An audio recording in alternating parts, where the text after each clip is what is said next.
Hey there, Wargamers, Justin here, Paint here, and today, boom, I want to talk about the Eridani Light Horse Hunter Lance from Barnes & Nobles.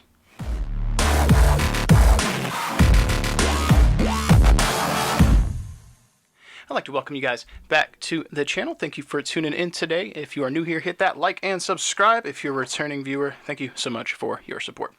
Now, today, my Eridani Light Horse box came in. It was here waiting for me when I got home from work. So we're going to open this up, and hopefully at the time of filming this is Tuesday night. I'd like to have this up Wednesday. We will see. But with that being said, let's go ahead and check out the box, open this up, and check out what mechs we've got inside. So first and foremost, obviously the box, Eridani Light Horse Hunter Lance, Barnes & Nobles exclusive, as I said in the intro.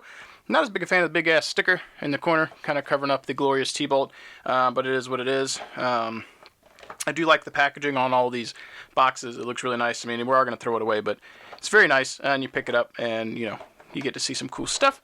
Some things you get from the are in various hobbies and games. The packaging's a little lackluster. The minis are great, but you know, I like the packaging on this. So, anyways, got our handy dandy hobby knife. Zoom. It's like our lightsaber igniting. We're gonna go ahead and pop the seal here. As always, folks, if you're doing hobby stuff with hobby knives, or in this case, the Monument Hobbies X-Acto lightsaber. If you're using that, be careful. Don't hurt yourself. Shouldn't have to say that, but sometimes you got to. You got to. Let's just pop this open. Get our little mech bros out, our cards, and you guys, yeah, now you guys can see this. It wasn't as easy with this and what's going on. We got a cool picture of, I think that's the Banshee back there. The Banshee. So rotate that around. And as we talked about in the previous box, you got this really cool box art back here. You could cut the top and bottom and have this as like a print, but it'd be nicer if this was an insert or something that you could keep like a postcard. Not the end of the world, but this artwork's really cool and it's wasted, and for people like me who save these kinds of things and put them in frames as like hobby room decorations, that would be pretty cool. But whoop, throw that box. No one cares about it anymore. Let's get into the mechs. So we're going to line these up here, and we're going to go through them, and we'll save the new mech and the jumping mech for last. We'll show you the other ones first. So let's go ahead and check out the cards. As always, I'll go through these. I'll pause for a second so you guys can pause the video if you want to read them. But we've got the Banshee, T-Bolt, Cyclops, T-Bolt, Cyclops, Banshee, and the Sagittaire. So, we're going to do that in this order. And we'll start with the Banshee. So first up for the Banshee, for cards here, we've got Desare's Lovelace from the Disinherited Mercenaries. Boop. If you want to take a quick peek for the read, I'll actually zoom this in a little bit as well. Camera's not been, or has been reset since last time, so here we go. Go ahead and flip that over. And we've got Greg Oliphant, not to be mistaken for, God, the actor's name, which it's something Oliphant. Eridani Light Horse Mercenary Captain. This one's a little trolly. I'm assuming they were having a little bit of fun with this one. We'll get a zoom in on the picture. There we go. Let's see if I can get that to focus here. Sorry for the sway. He's got like a hat on. So definitely probably not meant to be taken seriously. Yep. And even the flavor text says, Greg Oliphant's skill as a commander is often overshadowed by his blend of irreprisable,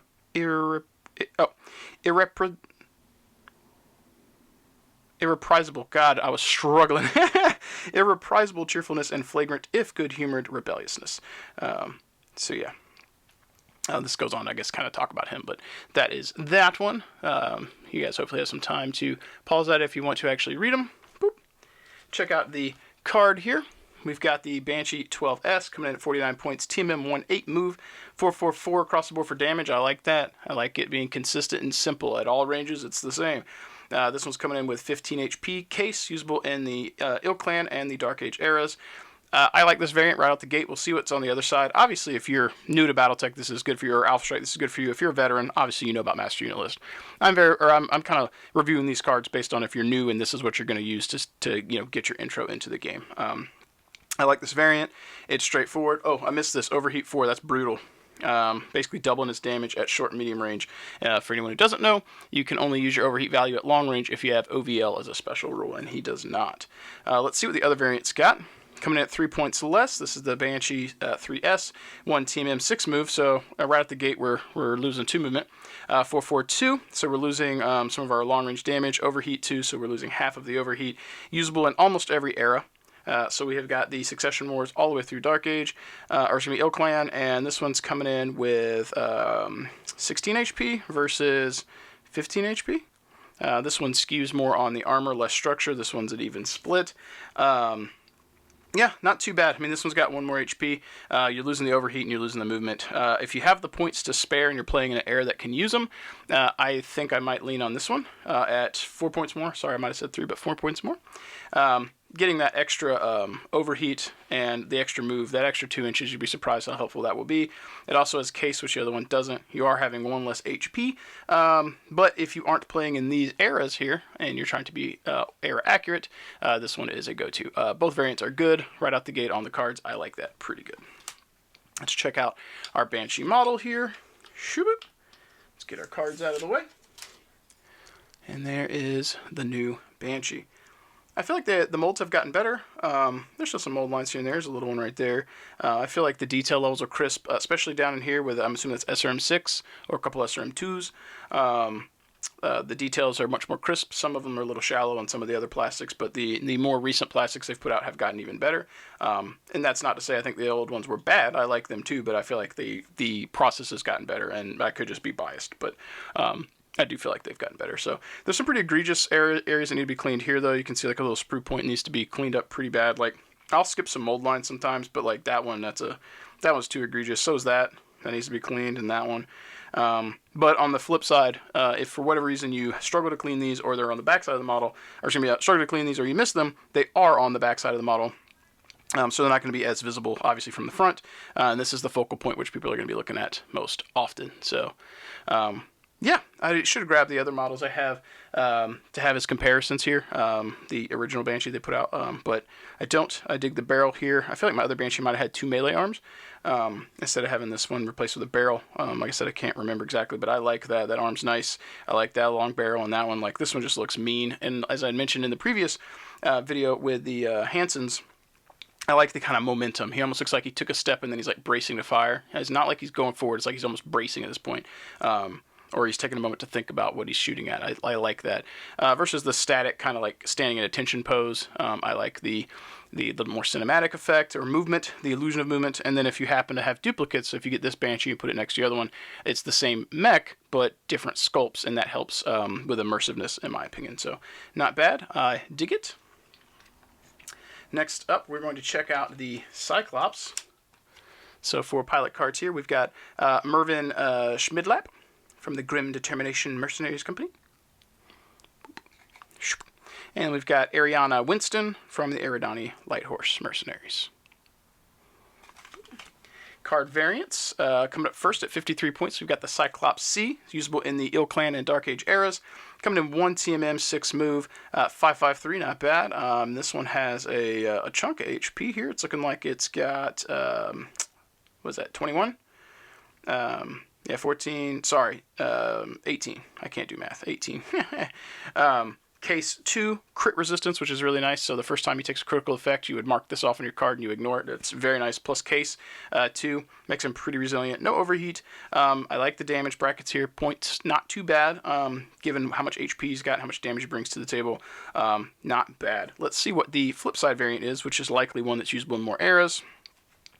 And it is, this one's usable in every era except for the Star League. 1 TMM, 8 move versus 1 6. So, and this one is, what is that, 53 to 38. So, what is that, 15-point difference? Yeah, 15-point difference. This one has 10 HP in direct fire 1, 443 for damage.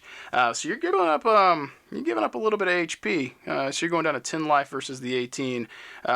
You are getting a nice point reduction for that. So if you're playing in these eras and not the last two, or you're trying to run lean on points, not bad. I like the movement. The damage is good. If you've got the points, I'd probably favor this one if the era is good for you. Does cost more, a lot more HP. 5/5 for damage is great. Crit resistance is good. Case 2 is good. I do wish it had the higher movement, but I could see a case made for this one too if you're running more lean. So yeah, your mileage may vary. Try them out. See what you think. Let's go ahead and grab our Cyclops Mini. Check that bad boy out. Wha-pow! And right out the gate, much like with the Banshee and the other models from these new Force packs, we got some kind of cinematic pose or stance. Got a little bit more momentum to them. We still got some of these little, they tried to clean these, I think, probably from the factory. Maybe they snipped them or however they come out of the molds. But you can see the kind of like injection point right here where it had to have been clipped off or something. That one's a little bit more flush. So you probably clean that up a little bit. There's a little one right here, kind of mold line. A lot of these, again, on the back side of the model are undersides of stuff, so they're not as egregious if you miss them. There's one right here running on the underside of his, was that LRM-10 or 2 LRM-5, something like that, having to clean that off. But if you missed it, because you're going to be looking at the model kind of from this angle most of the time, you're not going to see that mold line as often. But if you're meticulous with your models and you worry about it, you'll see that there. Not too bad. I dig this. I like the pose. The arms look cool. Again, I kind of like the stance that he's got. It feels good. I like this big giant gun here. Just it's really nice. It's very cool. And I honestly think this pose is a little bit better than the Cyclops, the original one. Not that there's anything wrong with it, but I really favor that action pose. So give you guys a look-see at him. Boom. And moving right along, next up, the Thunderbolt, the penultimate from the box, so to speak. For the pilot card here, we've got Salazar Sakalatos. I'm butchering that. Mercenary unaffiliated. Shwoop. And we've got Yarbrough, if I said it right. Yeah, Mercenaries, Eridani Light Horse. For the variants, the first one here, we've got the Thunderbolt C2, usable in almost every area, so clan invasion through the O-Clan. Team M1, 8 movement, 662 for damage, 46 points, overheat to AMS and case, and 12 HP. Not too bad. And overheat too, I think I said that. That's pretty good for with the damage. HP, I don't know what to expect. I mean, it's still 12. 46 points. Let's see what the flip side is. Shoop. This one's coming in at 1 Team M8 jump, 35 points, usable in all airs except for the Star League. This one's coming in with 12 HP as well. 331 for damage, no overheat, indirect fire. So for an 11-point difference, you are gaining essentially that extra damage and the overheat. So at that point, it's going to come down to how lean you want to play your lists. At that point, I kind of favor this at 35, 331.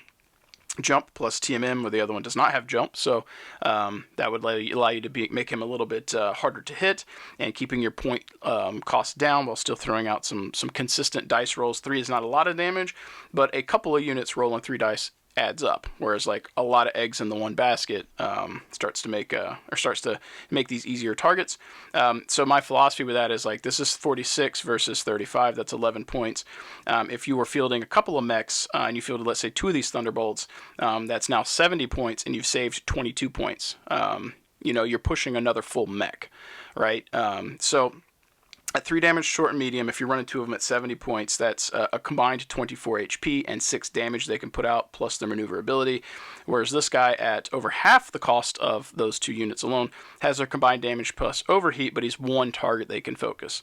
So if they deal 12 damage to him, he's dead. If one of these takes 12, you still have half the damage on the board that you can position. So that's why I like to run lean, so you have more opportunities to make dice rolls, more things to maneuver.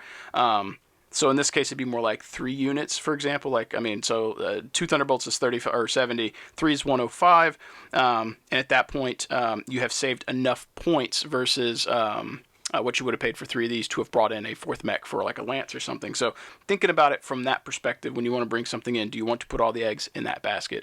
Once you get to that point where you're considering running multiple mechs, you start tabulating how much HP you bring to the table in addition to the damage. So recapping one more time, 2 of these is 70 to get the same damage output, ignoring overheat, raw based on this guy, but you have double the HP that I have to chew through to take out 2 mechs versus taking out 1 mech and all the damage. So things to consider when you're list building. I digress though, I was getting a little off topic. Let's check out the Thunderbolt with the new jump jet detail. Now this one, let's see if he pops off. He does. Very cool. And I think you should be able to mount him to these pegs here. Would it go that way? No, it's this way. I don't trust that. I don't trust that at all. I don't want to break those pegs or get those stuck in there, so we're just going to pop that back on and put him back on the base. So looking at him, I like this detail. I think it is cool. There's some mold lines you want to clean. I really like that you can get that detail in here. That's really nice. Now, let me see if I can get a tight shot on that. Some of those details on these plastics tend to get drowned out a little bit or washed out, a little soft. That detail came out really nice. Some mold lines there you got to deal with. Hands a little funky, but still a T-bolt nonetheless. Details here look like the Thunderbolt. Yeah, I own a bunch of T-bolts. One of my favorite mechs. I love the pose on this. This is super sick. He's jumping, doing cool shit. I think that's fantastic. And your mileage may vary, but I'm loving it. So I think this is going to get rolled into maybe my Mercs. I might rotate out a standard Thunderbolt for this one. I do want to show you guys, for comparison, the Hatchet Man from the previous video, and show you something that I favor more on this Thunderbolt. And it's perhaps it was limitations for molds or for sculpting. I don't know. But look at these for a moment and see if you can spot the thing that you think I'm going to say before I say it. You have enough time? Did you figure it out? Did you smash it to the keyboard and be like, I accept your badge, I know what you're going to say? Did you do that? That is the pose itself. When you're looking at the Hatchet Man, it looks like he's literally just kind of like taking off and his feet are still flat. I understand why, because it mounts flush to the base. I get it, but it looked kind of derpy to me. I personally don't like that. It would have been cool if it interfaced with this and maybe there was like a plume coming out of his feet. That's just me. The Thunderbolt, on the other hand, its pose, I feel, is superior because it incorporates his movement and momentum in with the plumes, and I think that that is just executed way better than the Hatchet Man, in my opinion. I still think it's cool, but the Thunderbolt he does it better. He does it with style, and it looks cool and more thematic, and between the two, if I had to pick one I think looks better, hands down, Thunderbolt every time, no contest. So, hopefully you like the T-Bolt. And finally, last but not least, we've got the Sagittaire, the new mech, the new boy, the thing you guys are probably curious in seeing. First up for the pilots, though, we've got LeBeau, I'm not even going to try and say that, from Lexington's Combat Group. And on the other side, we've got Colleen Moran, Mercenary, Eridani Light Horse. Boom. And for the card, coming in for the Jihad, the Dark Age and Ill Clan eras, we've got the Sagittaire 9D, 1 TMM, 6 jump, 54 points, 443 for damage, overheat 1, 4, 8, 12, 14 HP, and a slew of specials here: C3M, Flak, Mech HQ 5, Rear 1-1 dash, and Tag. 54 points for the damage and the HP seems reasonable, but some of the calculations are taking into account how much gear this guy's got. So let's compare to the other variant that we have here. So immediately on the Sagittaire 8R, we have got a, was that a, hang on, don't tell me, 8-point difference? 8-point difference. This one's usable in 1 extra era, so not only is it usable in the Jihad, Dark Age, and Ill Clan like the other Sagittaire, it's usable in the Civil War era as well. Coming in at TMM1, 6 jump, 542, so a little bit more damage at short range, a little less at long range. Overheat 2 as well, E, so he's immune to ammo crits, which I like. Rear 1-1 dash, none of those crazy specials, and pumping out, actually it's got a higher overheat value than the other one and still retains the jump. In my opinion, hands down, 46-pointer is the way to go. And hear me out, the E&E is great, so you don't have to worry about getting hit with crits. The issue with paying the points for these is like Flak very rarely comes up. Rear one-shot, it very rarely comes up. It's nice when you have it, but do you want to pay points for something you might use occasionally, or pay points for something you'll use every game? Tag, again, you might use it. C3M, if you aren't building a specific list to run him, then the C3 points you paid, again, wasted. Mech HQ 5, same thing. If you're not playing with the rules that impact the initiative rolls, the points that are factored into this total here that are based on that are wasted. This variant is very niche. It's going to be specific to when you think you want it, and specifically if you're taking them, you probably are building a C3 list. If you aren't building a C3 list, probably just skip them. And for an 8-point difference, you're getting more damage, less rules you got to worry about, because E&E is pretty simple. You still have the rear, you have more overheat, you're still coming in with 14 HP. which was really nice, and overall more damage at the range brackets you're going to use more often. Yes, the other variant has 3 damage at long range, but this one has 5-4 at short and medium, and overheat 2, so you can push that out to 7-6 if you need to, which is more consistent than this guy being, 5-5 at short and medium. And the majority of your games, the majority of your shots are going to be at that medium range bracket anyway, so losing one at long range is not the end of the world. Gaining one at short is really good for someone when someone gets in your face. So in my opinion, if you're running cards out of the box and you're new, give this guy a shot. It's the way to go of the 2 variants. Now, finally, let's check out the Mini, the Sagittaire, the big boy himself. The guns I've seen people talk about are pretty crazy. They're pretty huge, almost cartoonishly huge. These almost look like they flare out. Let me zoom in here and give you guys a peek at them. It might be as tight as I can get before it'll start to blur on me. We've got these that, again, almost look like they flare, if that makes sense. So very cartoonish looking. I think that's cool. From what I've seen online, this still follows the artwork pretty closely, so I can't blame the sculptor for following the art. That almost looks like an alien face on the front of them, so that's pretty interesting. There we go. Sorry. Trying to get that to focus on them. Again, you can kind of see how this flares out a little bit. So they're pretty huge. This is almost like a Looney Tunes kind of like, or the Mask, in the Mask when like he pulls out his guns, pew pew, kind of like that. Some mold lines obviously that we've seen other ones right in here. Right in here, you're gonna have your little areas where they where they came out of the mold and whatnot. So you have to clean that off. Not the end of the world. Again, areas that are on the back of the model and on the undersides of stuff, so you're unlikely to see it as much from the front, which is good. So if you miss it, you're not looking derpy. There's a little one right in here. Yeah, I like the legs. He looks very top heavy, but again, based on what the Sagittaire looks like in the artwork, this feels true to it, even if I was kind of going in on the guns there, but not necessarily trying to rag on it, mostly just drawing attention to what I see. It does look like it brings the DACA though, and it looks, again, very top heavy. It's giant torso. I dig the legs. I probably kind of favor, with my clan stuff in particular, I like the reverse leg, like the catapult. I'm hit or miss on the standard anthropomorphic leg, though. I mean, I like the other variants in here which have it, so is what it is. But they also have more like a standard torso versus like that fuselage kind of shape. So, but on that note, I'll shut up and give this a spin so you guys can check it out one last time. And as we wrap up today's video, we will go through with a recap here, show you the models one last time as well. We've got the Banshee. We've got the new Cyclops sculpt.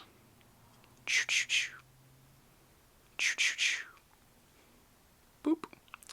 We've got the awesome Thunderbolt. I'm very excited about this. I gotta rotate my collection around. I have everything sorted out for what's in what, and I think this big boy is going to be in my Merc group now. So, boom.